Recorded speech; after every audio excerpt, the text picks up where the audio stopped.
আজকে প্রশাসন সংস্কারের জন্য কমিশন করা হচ্ছে। কেবলমাত্র উপরের দিককার মানে যারা প্রথম দ্বিতীয় শ্রেণীর কর্মকর্তা তাদের জন্যই সংস্কার। আমরা দুর্নীতির কথা শুনি, প্রত্যেক অফিসে দুর্নীতি ছাড়া তো কোনো কাজ হচ্ছে না, টাকা পয়সা লেনা দেনা ছাড়া কোনো কাজ হয় না। এটা বাস্তবতা, তো দরকার হয় না।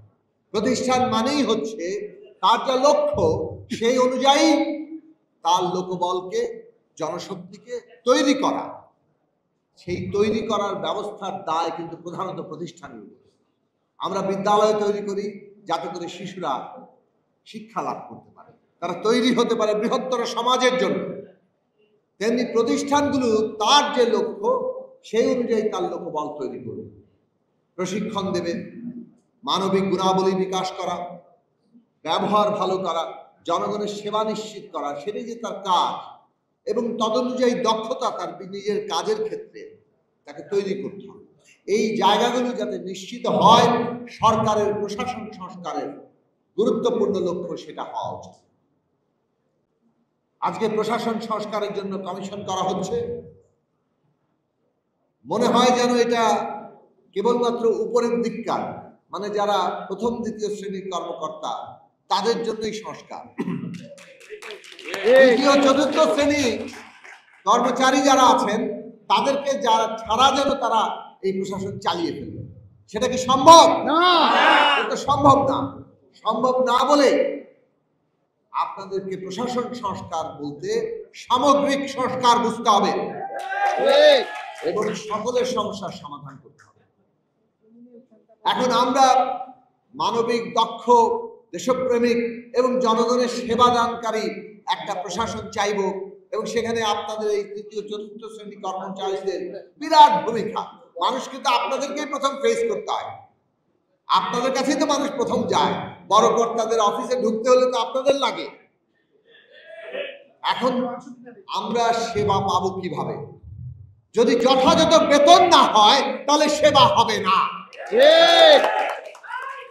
আর আমরা দুর্নীতির কথা শুনি, প্রত্যেক অফিসে দুর্নীতি ছাড়া তো কোনো কাজ হচ্ছে না, টাকা পয়সা লেনা দেনা ছাড়া কোনো কাজ হয় না। এটা বাস্তবতা। এই দায় আপনাদের উপর, সবার উপরে। মাথায় পছন্দ ধরলে সব জায়গায় পছন্দ ধরে। বড় কর্তারা দুর্নীতি করে, তাই দুর্নীতি চুইয়ে চুইয়ে সব জায়গায় পড়ে। এখন দুর্নীতির উৎস তো একটা এই জায়গায়, আরেকটা উৎস হচ্ছে এই বেতন কাঠামো। আপনি একজনের বেঁচে থাকার জন্য, মানসম্পন্ন বেঁচে থাকার জন্য যে বেতন দরকার সেটা আপনি তাকে দেবেন না, তাহলে তিনি বাঁচবেন কিভাবে? তখন তো তিনি ওই টাকাটা অন্যভাবে আদায় করে নেবেন। এই যে অন্যভাবে আদায় করে নেওয়া, সেটা কার ঘাড়ে যায়? শেষ পর্যন্ত পাবলিকের ঘাড়ে। আমরা পাবলিক সরকারকে একভাবে ট্যাক্স দেই, আবার নানাভাবে সরকারি প্রতিষ্ঠানগুলোতে কাজে গেলেই আবার নানা ধরনের টাকা খরচ করতে হয়। এই খরচও কিন্তু একটা ট্যাক্স, মানে প্রাইভেট ট্যাক্স দিচ্ছে। তার মানে পাবলিক দুইভাবে ট্যাক্স দিয়ে আজকে রাষ্ট্র চালাচ্ছে।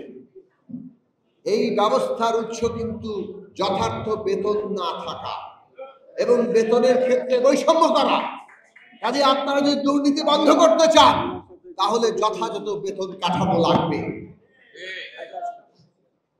আর বেতনের বৃদ্ধি বড় কর্তার জন্য একরকম, তৃতীয় চতুর্থ শ্রেণীর জন্য আরেক রকম।